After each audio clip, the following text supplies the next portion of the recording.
Eu quero conversar com você sobre doações. E por quê? Há uma corrida desenfreada das famílias brasileiras nos cartórios para fazer doação em vida com reserva de usufruto, com medo da reforma tributária que a aprovação está chegando aí na porta. Então as pessoas estão querendo economizar, já fazendo agora a doação em vida com reserva de usufruto, mas não estão economizando. Na verdade, o que elas estão fazendo é antecipando o pagamento de uma despesa e pagando caro por isso. Existe um sistema em que você faz essa doação sem os malefícios que tem a doação com reserva de usufruto, que eu vou conversar aqui com você. Fica comigo aqui até o final que você vai entender exatamente isso que eu quero te dizer. Mas existe um sistema em que você pode fazer essa doação com economia tributária. Obviamente que não dá para ficar esperando a reforma tributária, mas existe um sistema em que você realmente vai economizar com o inventário e não apenas antecipar a despesa do inventário. Então vamos lá, mas o que é doação? Doação é quando uma pessoa, através de um contrato unilateral, doa para outra bens ou direitos, essa outra pessoa nós chamamos de donatário, bens ou direitos que pertencem a ela. Essa doação ela é coordenada, disciplinada pelo Código Civil Brasileiro, a partir do artigo 538. E ele traz assim algumas espécies de doação.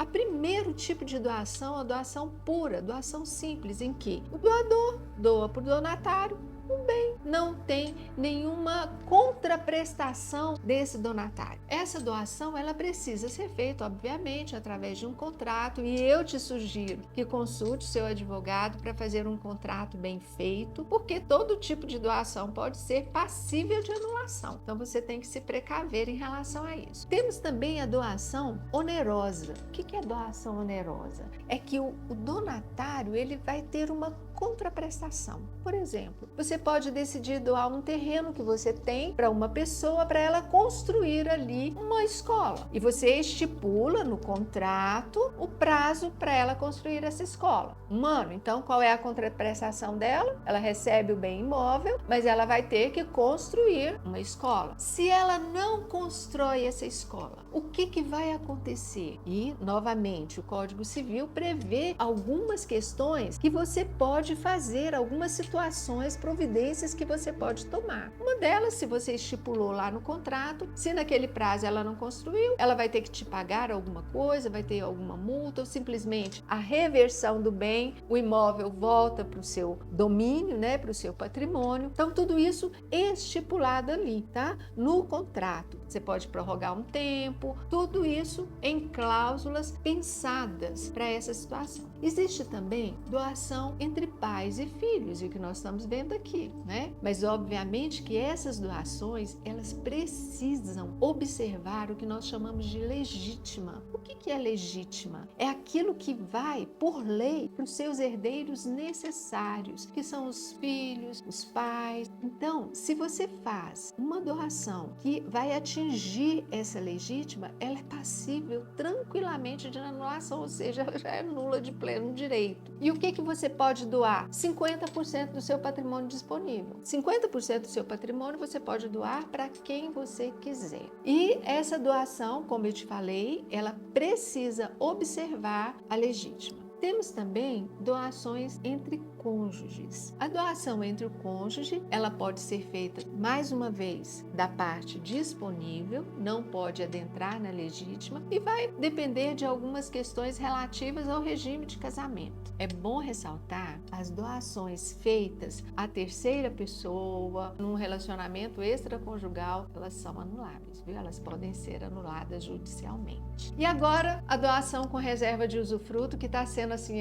o frenesi aí, né, das famílias. O que é a doação com reserva de usufruto? Eu dou um bem meu para o meu filho, dentro daquele 50% meu disponível, com reserva de usufruto. O que isso significa? Que eu continuo com o uso e o fruto desse bem doado. Então, se é um bem, por exemplo, que você tem em locação e você doa para o seu filho, toda a receita com a locação é sua. Esse usufruto, ele pode ser temporário, pode ser por um prazo determinado, e isso determinado no contrato, tá? Ou pode ser vitalício.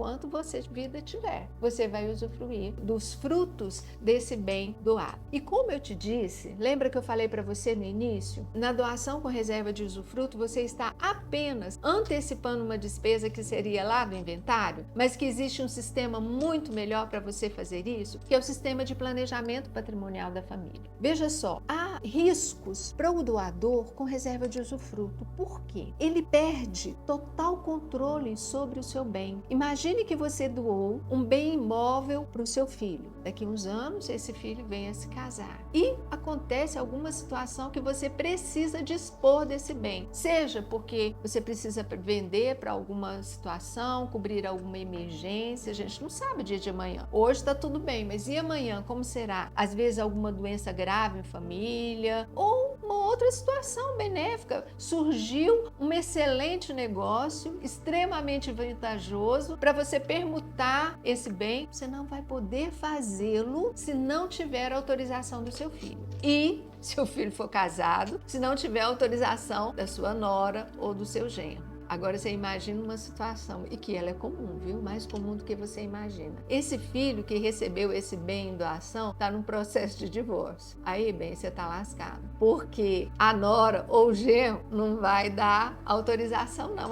Você está querendo autorização, ainda mais se aconteceu alguma questão ali de infidelidade conjugal. Sabe que num processo de divórcio, a discussão não é só sobre bens. São outras coisas, são feridas, são mágoas. Um querendo castigar o outro e penalizar o outro. Olha, não é uma boa opção. Mas se você faz essa doação dentro do sistema de planejamento patrimonial da família, o que acontece? Você, além de organizar e proteger o seu patrimônio, que eu acho isso assim fantástico, você doa os bens, mas com total controle. O controle dos bens permanece com você, porque nós utilizamos um sistema de cláusulas inteligentes, especificamente elaboradas para a sua situação, para a sua família, que vai garantir que você e o seu cônjuge, que são os patriarcas, né, tenham o total controle dos bens. Você pode vender quando quiser, você pode permutar, você pode dar em garantia, fazer o que quiser.